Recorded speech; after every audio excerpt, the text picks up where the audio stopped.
Caros senhores, caras senhoras, apresentamos agora, dentro do nosso curso de Formação Econômica do Brasil, o segundo vídeo sobre Brasil Colônia, Economia Escravista Açucareira, comentando o texto de Celso Furtado, Fundamentos Econômicos da Ocupação Territorial. E vamos tratar então, dando sequência às razões do monopólio. E nesse texto, Furtado trata da colonização espanhola. No caso da Espanha, a forma como estavam organizadas as relações entre metrópole e as colônias criava uma permanente escassez de meios de transportes, e era a causa dos fretes excessivamente elevados.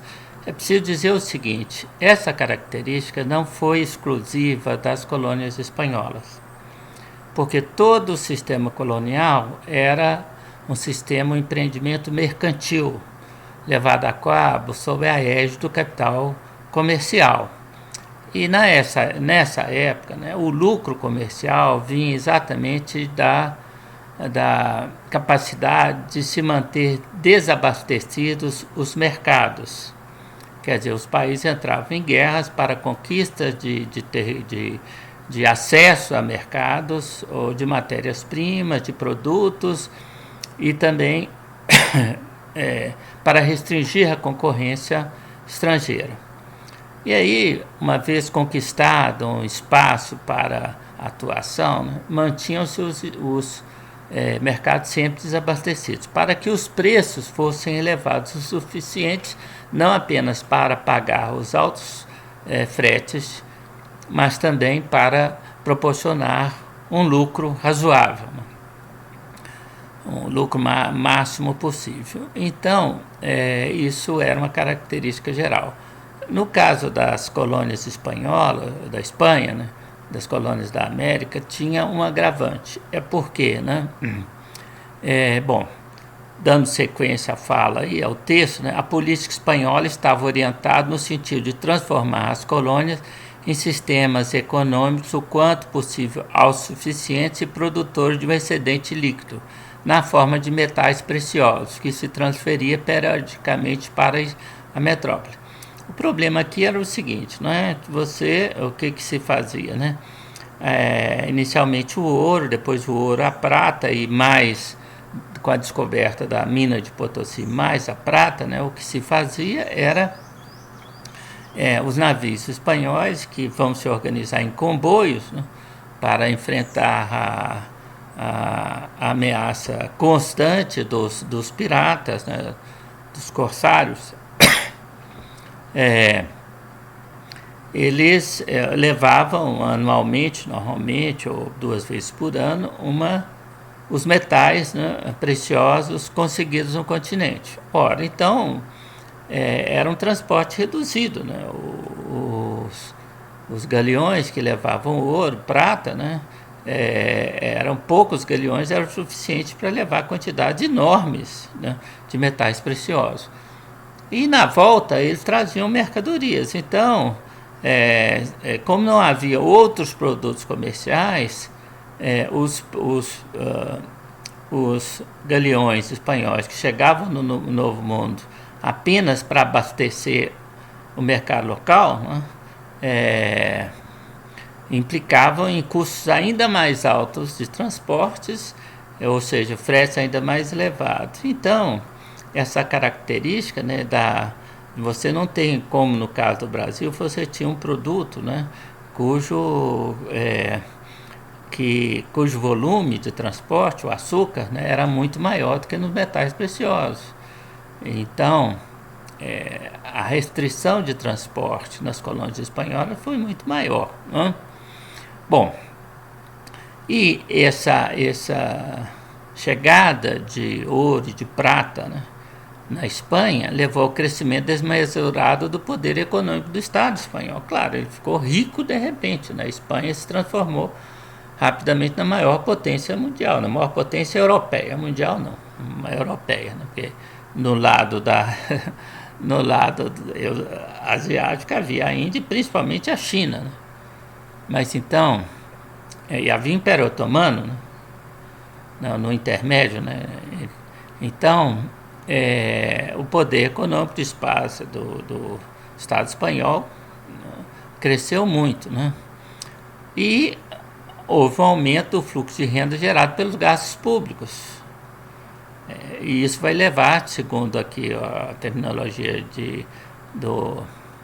a interpretação do Furtado, da inflação e o déficit no balanço comercial. Não é nada disso, né? Não é nada, não foi o aumento do gasto público, não, o aumento da renda gerado pelo gasto público. Isso é uma interpretação keynesiana, que não é válida nesse período, né? Ele é válida no período moderno, né? O que houve foi o seguinte, né? Vamos adotar aqui, efeito para simplificação, né, a teoria do valor-trabalho de Adam Smith, né, que seria válida numa economia, né, primitiva, ou seja, pré-capitalista em termos gerais, né, onde você não tem, né, a concorrência entre empresas, não tem a formação de lucro médio, a convergência dos preços de mercado para os preços de equilíbrio, não tem nada disso. Então, no período pré-capitalista, né, em condições quando não havia restrição de oferta, que é o caso das colônias, é o caso do exclusivo metropolitano, que é o caso do sistema comercial da época, né, que mantinha, quando nós falamos, desabastecidos os dois mercados.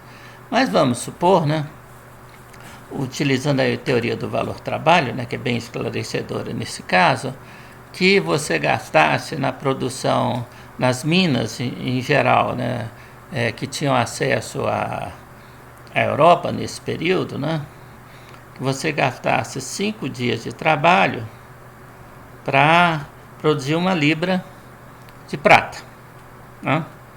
Aliás, a moeda, a libra esterlina, né, significa libra de prata. A moeda da Inglaterra inicialmente estava no padrão prata, depois, por uma série de fatores, mudou para o padrão ouro. Mas então, você tinha 5 dias de trabalho, tá certo?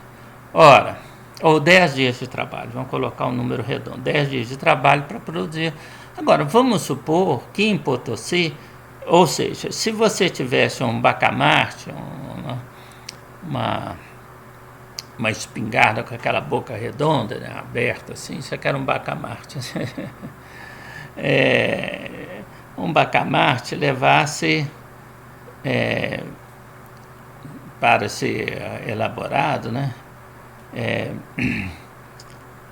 20 dias de trabalho. Então você teria, né, quer dizer, 20 dias dividido por 10 dias dá 2. Então você diria que um bacamarte significa 2 libras, né, 2 libras esterlinas, né, 2 libras de prata por bacamarte, né? Ora, vamos supor que isso em termos, né, do comércio europeu.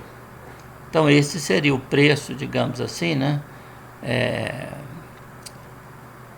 médio do bacamarte na Europa. Ora, né, com a mina de Potosí, vamos supor que você produzisse 1 libra de prata em 5 dias de trabalho.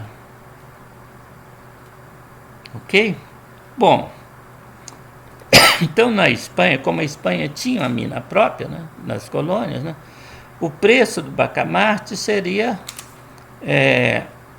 não 2 libras esterlinas, mas 4 libras esterlinas. Por que 20, né? 20 dias de trabalho dividido por 5 dias dá 4. Então, observe a diferença. O preço do bacamarte em Madrid, vamos dizer assim, né, era de 4 libras. E em Flandres ou na cidade italiana ou na Inglaterra seria de 2 libras esterlinas. O que vai acontecer? Vai acontecer que você passa a importar o bacamarte, né, do resto da Europa, de Flandres, da Inglaterra, né, das cidades italianas. Então, com isso, né, o que acontece? Praticamente toda a produção manufatureira na Espanha desaparece, porque é muito mais, os produtos importados são muito mais baratos. Então, essa é a explicação da inflação, não é? É descoberta de minas de uma produtividade muito maior do que as minas da época. Isso é que explica a desindustrialização da Espanha, né? A decadência econômica da Espanha, ora, tudo foi bem na Espanha enquanto você tinha grande produção de prata, de ouro e depois de prata em Potosí. Mas essa produção chega um momento que ela começa, as minas começam a se exaurir, né? Você começa a... Não só as minas começam a exaurir, mas o fato desta mina de Potosí estar colocando prata no mercado em quantidades crescentes vai fazer com que o valor da prata vá caindo no mercado internacional. Então, o que acontece? O poder de compra, né, da prata espanhola no mercado internacional vai caindo. Vai caindo no momento em que a Espanha desapareceram pouco a pouco, né, as manufaturas espanholas. Ó. E aí, quando as minas vão secando, e além disso, a Espanha, né, vai se envolver em várias campanhas militares, né? E além disso, né, nós temos outro problema, que é o problema do fato de que vários países, né, vão ameaçar, né, as possessões espanholas. A Espanha vai ter que se proteger, vai ter que ter gastos enormes nas expedições contra a pirataria, não é? As ilhas do Caribe, a partir do século XVII, né, vão ser invadidas. Isso tudo significa que um dispêndio enorme de forças e de gastos, né, para manter os seus domínios, tá certo? Então, a Espanha, né, passa a ter gastos crescentes no momento em que sua renda está caindo pela desvalorização progressiva da prata, né, principalmente da prata, e pelo aumento dos seus gastos de defesa. E isso num contexto de que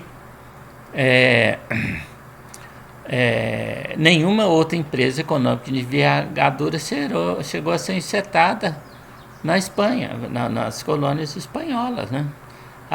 Como diz o Celso Furtado nesse texto, né, as exportações agrícolas de toda a imensa região em nenhum momento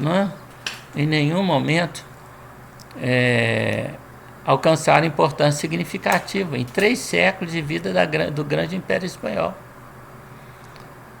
O abastecimento das manufaturas das grandes massas da população indígena continuou a basear-se no artesanato local. Nem podia ser diferente, né?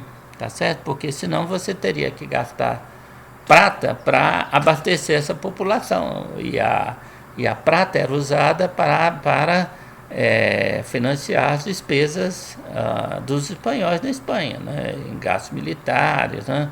Os gastos suntuosos, os palácios que se construíram, as igrejas monumentais, não é? O abastecimento do exército, cada vez mais da marinha, que demandava quantidades enormes, né? Então, o abastecimento da manufatura, o que retardou sua transformação das economias de subsistência pré-existentes na região, mas isso é outra história, né? Isso aí são as raízes do subdesenvolvimento dos países, né, da América Latina de língua espanhola, né? Quer dizer, elas não se desenvolveram manufatura durante o período manufatureiro. E quando veio a Revolução Industrial, estava todo mundo subdesenvolvido, né? A mesma coisa aconteceu com o Brasil, na Ásia, né? Provavelmente, a decadência econômica da Espanha impediu que se organizasse a produção de açúcar e de outros produtos para exportação. Esse é um ciclo vicioso, né? Você tem a decadência espanhola mina as bases econômicas, né, financeiras do poder, não só do poder político, né, mas também da capacidade do Estado espanhol de incentivar grandes projetos, como foi o grande projeto português, né, da produção de açúcar. Bom, desarticulação do sistema. A economia da colônia brasileira foi profundamente modificada pela absorção de Portugal da Espanha em 1580, né, em razão da guerra com a Holanda. Isso foi a pior coisa, olha, porque como nós vimos, né, os holandeses financiavam a produção do Brasil e representaram o tráfico negreiro, financiavam tudo, né, a construção dos engenhos, né, e o comércio, e eles que colocavam o açúcar no mercado. Ora, a Holanda era província, né, inicialmente da Espanha, e depois há uma guerra de independência que dura muito tempo, né, e aí bom, e aí, né, o que acontece, né? O Brasil vai ser prejudicado, claro, né? No começo do século XVII, estamos falando de 1600, né, os holandeses controlavam praticamente todo o comércio dos países europeus realizados por mar. Isso foi antes da Guerra de 30 anos. Né? A luta pelo controle do açúcar torna-se, destarte, uma das razões de ser da guerra sem quartel que promove os holandeses contra a Espanha. Né? Bom, a ocupação, os holandeses o que fazem? Vão ocupar, né, durante um quarto de século, mais de 25 anos, né, grande parte da região produtora de açúcar no Brasil. E aí a situação foi um desastre para Portugal. Por quê? Os holandeses adquiriram, né? Está errado aqui. Os holandeses adquiriram o conhecimento de todos os aspectos técnicos e organizacionais da indústria de açucareira. Pronto. O monopólio que Portugal tinha, por isso chama quebra do monopólio. O monopólio que Portugal tinha, né, da produção açucareira se baseava em grande parte no domínio da técnica. Só Portugal tinha. Agora não, os holandeses já sabem como fazer açúcar. Né? E eles vão implantar e desenvolver uma indústria crescente, uma indústria crescente de grande escala na região do Caribe. A partir desse momento estaria perdido o monopólio de Portugal, que nos 3/4 séculos anteriores se assentara na identidade e interesse entre os produtores portugueses e os grupos financeiros holandeses e comerciantes, né, que controlavam o comércio europeu, como vai dizer o Celso Furtado. No terceiro quartil do século XVII, os preços do açúcar estarão reduzidos à metade e persistirão nesse nível relativamente baixo durante todo o século seguinte. O que acontece? Né? Inicia-se a produção do Caribe, né?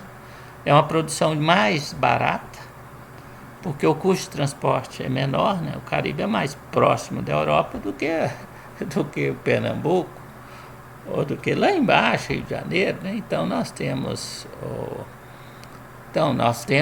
uma Bahia, Rio de Janeiro, então nós temos, né, custo de transporte menor. Então o açúcar você vai ter maior quantidade de açúcar no mercado, certo? Os portugueses vão continuar mandando açúcar para a Europa. E só que além dos portugueses mandar açúcar para a Europa vindo do Brasil, tem o pessoal do Caribe, né, que vai mandar para a Europa. Então você tem uma oferta bem maior. Aquela condição da lucratividade do mercado, do comércio, né, nessa época, que é exatamente manter desabastecidos os mercados, vai sofrer um baque, porque agora os mercados vão continuar desabastecidos, mas nem tanto quanto antes. Então os preços vão ser bem menores. Né? Queda pela metade das exportações, mais queda pela metade dos preços, ou seja, a renda real gerada na produção açucareira estava reduzida a 1/4 da açucareira no Brasil, né? Bom, e aí o que acontece? Portugal vai, né, responder a isso depreciando a sua moeda. O que é depreciar a sua moeda? Você tem um ducado, você tem uma moeda portuguesa, tá certo? Uma moeda portuguesa, vamos dizer de ouro. Vamos supor que ela tenha, tenha 400, que ela tenha uma libra de ouro, aproximadamente 452 gramas de ouro. Uma moeda dona, uma moeda grande, meio quilo quase, né? Ora, o que os portugueses fazem? Pegam essas moedas, fundem ela e colocam só a metade, 276 gramas da moeda. Isso vai levar um tempo a ser percebido, os preços vão elevar quando se percebe isso, né? Mas não interessa, porque os compromissos, né, financeiros da coroa portuguesa vão ser pagos inicialmente, né, nessas moedas desvalorizadas, né? Então o governo português assumiu uma dívida de 10 mil moedas de ouro, né, que na realidade correspondem a 450, não, como é que é? Mil moedas vezes 452 gramas, dá 452 quilos de ouro, né? E vai pagar 276 quilos de ouro. Isso aí, não é? Então, isso é que é a resposta portuguesa, que é uma resposta ruim, né? Porque isso leva à inflação, né? E no momento seguinte, quando Portugal precisar de fazer um empréstimo, vai acontecer que ela vai ter que fazer a mesma soma, vai ter que, em vez de ser 1.000 moedas, vão ter que ser 2.000 moedas, né? Bem, então aqui, né, está já Portugal, né, por volta de 1740, né, nós temos aqui o mundo, as colônias, né? A Portugal já tem colônias, tem umas colônias que nem dá para ver aqui, né, em Macau, lá na China, né?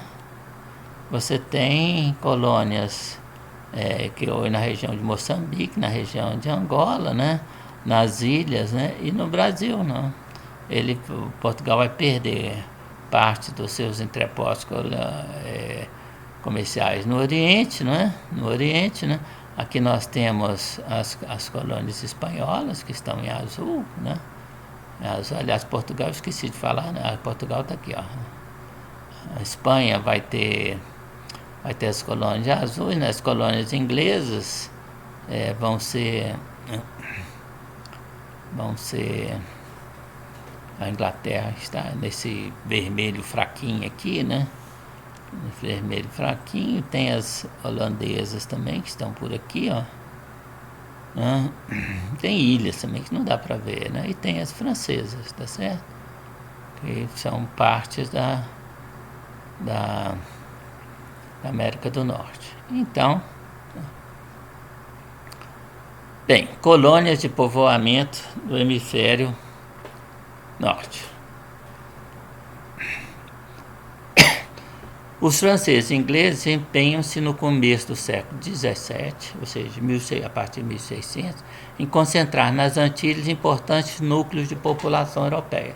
Nós já vimos que aqui na primeira metade do século XVII, né, houveram a ocupação de várias ilhas do Caribe, né, uma após a outra, né? É um padrão convergente, né? As ilhas mais afastadas é que vão ser ocupadas primeiro, depois elas vão caminhar na direção do continente, a ocupação das ilhas, né? Bem, os franceses e ingleses vão tentar concentrar, vão se esforçar, né, para concentrar nas Antilhas importantes núcleos de população europeia.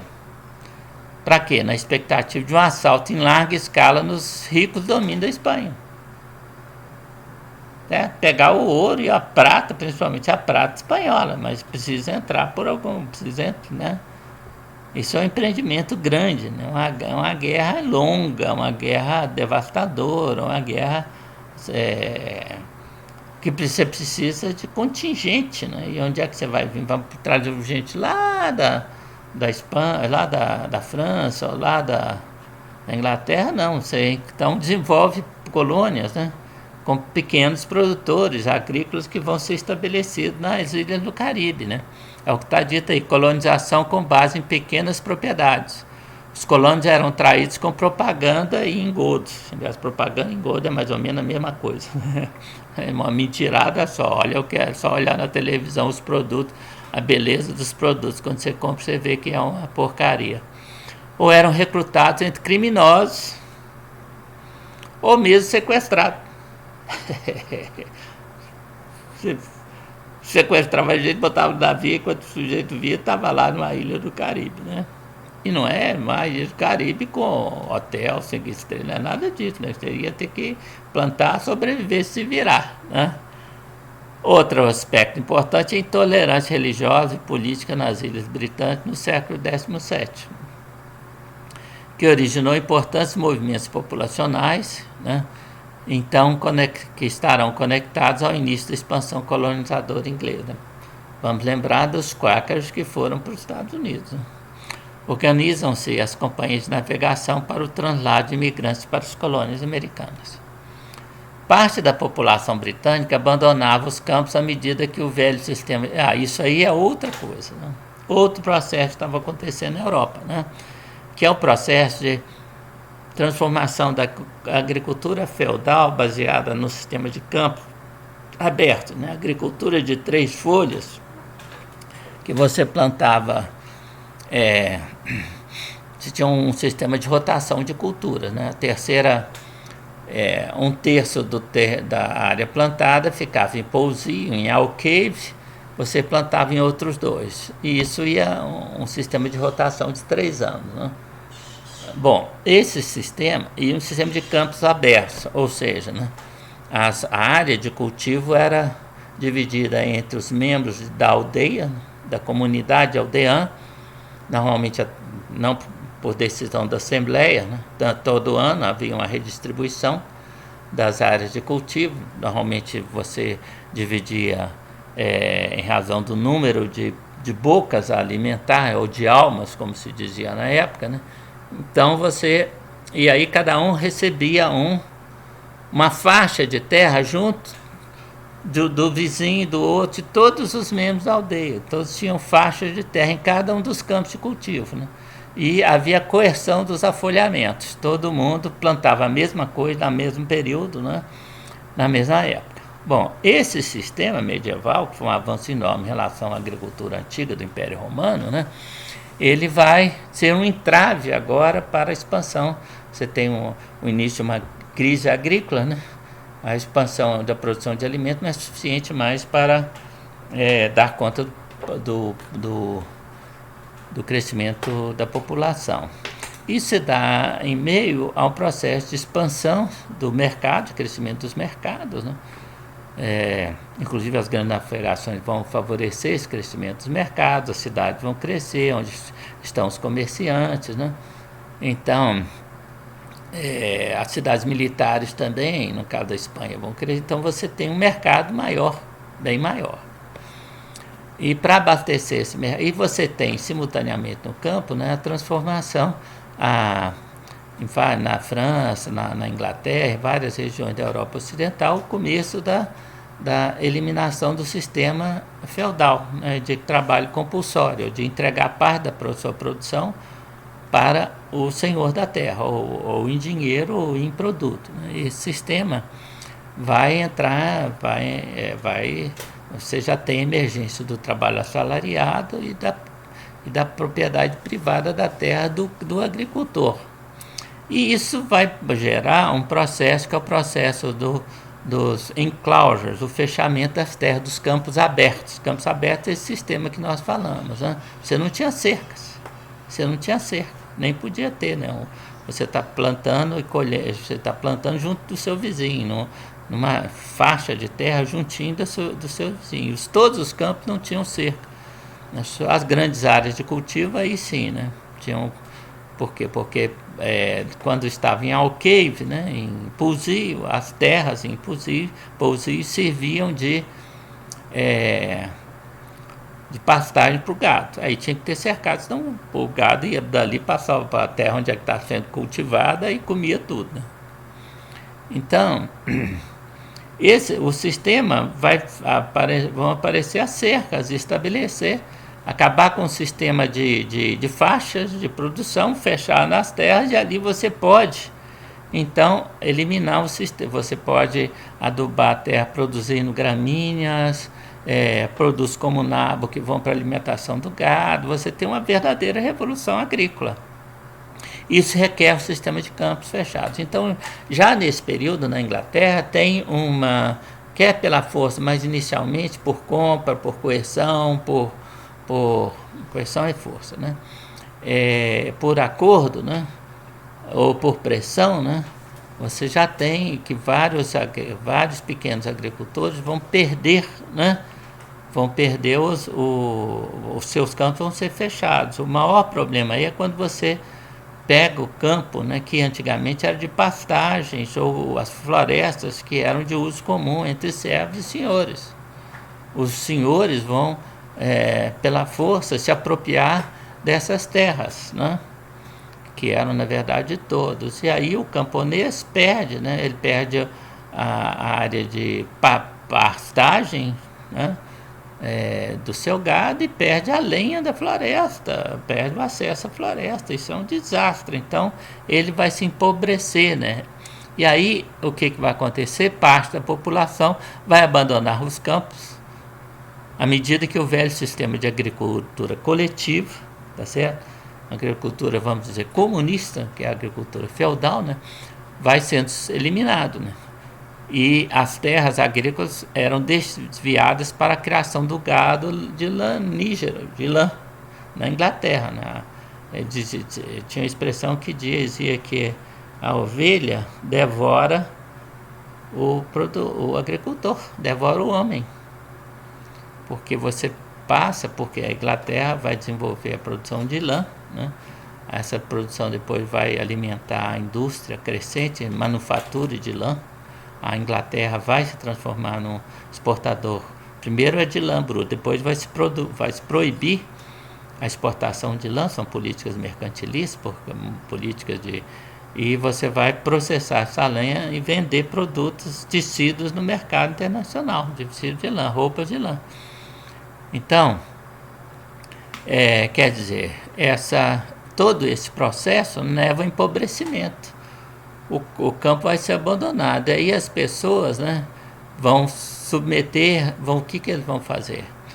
Eles vão se submeter a um regime de servidão por tempo limitado. O que vai acontecer? Né? O que vai acontecer é o seguinte, aqui está explicado aí. A pessoa interessada assinava um contrato na Inglaterra, pelo qual se comprometia a trabalhar para outra pessoa por um prazo de 5 a 7 anos, né, recebendo em compensação o pagamento da passagem, manutenção e, no final do contrato, um pedaço de terra ou uma indenização em dinheiro. Normalmente ele recebia um kit, né? Uma espingarda, alguns quilos de feijão, alguma munição, mas não sei o que, né? E aí ele podia fazer o que quisesse. Ou ele ia para onde? Ia para os Estados Unidos. Os fazendeiros norte-americanos, né, que pagavam essas despesas, o sujeito ia para os Estados Unidos e depois ali ou ia para a fronteira brigar com os índios, né, e virar um pequeno produtor, ou, né, ficava no leste, nas cidades do leste, né, até trabalhando como agora trabalhador assalariado, conseguindo um dinheiro, uma condições, e aí ia para a fronteira, né. Tudo indica que essa gente recebia um tratamento igual ou pior ao dado aos escravos africanos. Você vê, né? 7 anos, tudo bem, eu vou ser escravo 7 anos, né? Mas eu saio desse inferno que está virando a Inglaterra, porque eu estou paupérrimo, eu estou, né, sem condições. E se eu posso trabalhar nas empresas que estão nascendo, né? Nas manufaturas, nos artesanatos ingleses, mas vai ser um salário abaixo de fome. Vou morrer de trabalhar, não vou ganhar nada, vou passar fome, minha família vai ficar à míngua, se eu for casado, né? Aí talvez nem não vá para os Estados Unidos, então vai eu e minha família, né? Vão eu e a minha família. Ou então ou nos sujeitamos a uma escravidão temporária, 7 anos nós estamos livres, né? A abundância das terras tornava atrativa a imigração europeia no regime de servidão temporária. Abundância de terra nos Estados Unidos, né? Ao surgir para o pequeno proprietário a possibilidade de vender regularmente parte da sua produção agrícola, tornou-se para ele viável o financiamento da viagem de um imigrante cujo trabalho seria explorado durante 4 a 7 anos. Né? Quer dizer, o produtor norte-americano, na medida que cresceu o mercado, né? E por que cresceu o mercado? Nós vamos ver, né? Estima-se que pelo menos a metade da população europeia que migrou para os Estados Unidos antes de 1700 estava constituída de pessoas que haviam aceitado um outro regime de servidão temporária. A principal vantagem que esse sistema apresentava para o pequeno proprietário que estava em que a mobilização de capital era muito menor que a exigida na compra de um escravo. Era mais barato, traduzindo em miúdos, né? Sendo também menor o risco em caso de morte. Né? Quer dizer, em caso de morte, você perde uma soma menor. Né? O escravo africano constituía um negócio muito mais rentável para o grande capitalista, mas de maneira geral não estava ao alcance do pequeno produtor. Por outro lado, as atividades agrícolas dessas colônias tampouco justificavam grandes investimentos. Estou falando das colônias da América do Norte, né? Onde as 13 colônias dos Estados Unidos. Em seus primeiros tempos, as colônias americanas acarretam vultosos prejuízos para a companhia que as organiza. Não deu muito certo, né? Para as suas companhias de transporte. Né? Antilhas, né? Nas Antilhas. O que vai acontecer nas Antilhas? As condições climáticas das Antilhas vão permitir, né, a produção de um certo número de artigos, como o algodão, o índico,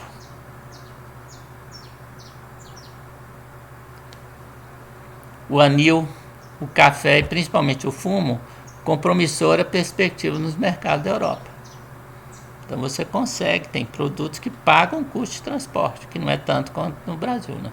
A produção desses artigos era compatível com o regime de pequena propriedade agrícola. Permitia que as companhias colonizadoras realizassem lucros substanciais, ao mesmo tempo que os governos das potências expansionistas, França e Inglaterra, viam crescer as suas milícias, isso que elas queriam, né? Então conseguiram a atividade econômica que justificasse, né? Bom, mas isso vai ter.